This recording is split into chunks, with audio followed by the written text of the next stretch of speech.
بسم اللہ الرحمن الرحیم الحمدللہ رب العالمین والصلاة والسلام علی رسولہ الکریم محمد وعلی آلہ واصحابہ اجمعین۔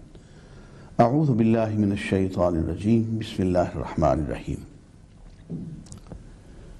وَإِذْ قُلْتُمْ يَا مُوسَى لَن نَّصْبِرَ عَلَى طَعَامٍ وَاحِدٍ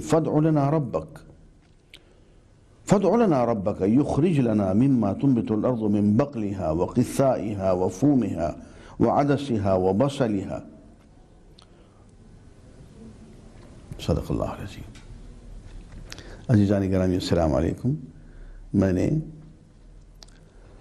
سورہ بقرہ سے آیت نمبر 61 تو کچھ حصہ تلاوت کیا ہے۔ اس کا ترجمہ یہ ہے کہ وہ وقت بھی یاد کرو جب تم نے حضرت موسیٰ علیہ السلام سے یوں کہا کہ ہم اب صبر نہیں کریں گے ایک کھانے پہ۔ یہ من و سلواہی کھلائے جا رہے ہیں ہمیں، حالانکہ وہ اس زمانے کا بہترین کھانا ہو سکتا تھا۔ پرندوں کا گوشت تھا اور نباتاتی مٹھائی تھی جو ان کی صحت کے لیے، ان کی ضرورتوں کے لیے بہت مفید تھی۔ کہنے کہ جی ایک کھانے سے تو جی بھر گیا۔ تو اے موسیٰ صلی اللہ علیہ وسلم، اپنے پروردگار سے دعا کرو کہ ہمارے لیے کچھ اور چیزیں مہیا ہوں جو زمین سے اگتی ہیں، مثلا ترکاری ہو، ککڑی ہو، گیہوں، مسور، پیاز، یہ چیزیں ہوں، اور بہتر یہ ہوگا کہ ہمیں زمین دے دی جائے اور ہم اس پہ خود کاشت کریں۔ اصل بات یہ تھی کہ وہ کھانے سے نہیں جی چرا رہے تھے کہ ایک وقت ایک ہی کھانا۔ اصل بات یہ ہے کہ ان کے نفس نے اور شیطان نے ان کو ایک بہت بڑے فتنے میں مبتلا کر دیا۔ وہ فتنہ یہ تھا کہ وہ دین کا کام، دعوت، تبلیغ اور جہاد کا کام چھوڑ کے وہ پھر سے اسی کام میں آنا چاہتے تھے جو فرعونی غلامی کے زمانے میں کیا کرتے تھے۔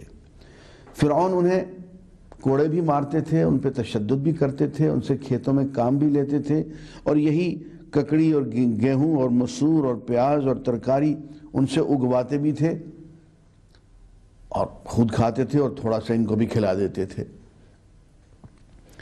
تو آزادی، تحکم، خلافت، دعوت، جہاد کی زندگی چھوڑ کے ان میں پھر سے وہی غلامی کی خواہش اور اسی کی انگڑائی پیدا ہو رہی تھی، جس کے بارے میں اللہ کے رسول نے یوں کہا، قال اتستبدلون الذی هو ادنی بالذی هو خیر، کہ کیا تم خیر کے بدلے میں ایک بہت ادنا چیز حاصل کرنا چاہتے ہو؟ میاں لوگ کھیتوں میں ہل چلاتے ہیں، اگاتے ہیں، ہمیں کھلاتے ہیں، ہماری خدمت کرتے ہیں، تم پھر اسی پرانی غلامی اور خدمت کی زندگی میں لوٹنا چاہتے ہو؟